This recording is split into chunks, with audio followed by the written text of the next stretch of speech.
या ठिकाणी जीवनामध्ये प्रथमतः मी नगराध्यक्ष पदासाठी पहिल्यांदा अर्ज सादर केला आणि त्याचं प्रथम कारण नगरपालिका ही माझी मातृसंस्था आहे.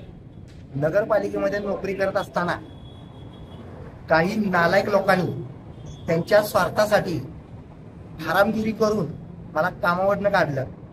कामावरनं काढतानाचा मुद्दा होता की तुम्ही तुमच्या सौभाग्यवती अलंकृताजी बिचुकले यांच्या प्रचारामध्ये दिसला.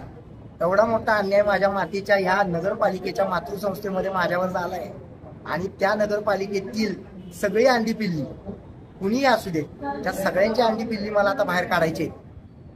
Do or die.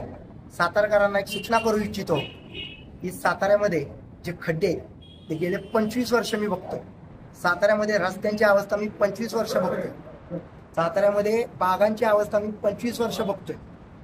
25 वर्ष नगरपालिकेमध्ये काम करत असताना आणि विविध लोकसभा आणि विधानसभा लढत असताना तुमचं प्रेम मिळालं, पण ठासून मी तुम्हाला सांगतो हे नगराध्यक्षपद माझ्या पदरामध्ये टाका. तुमचा सातारा खऱ्या अर्थानं मी सितारा करून दाखवतो.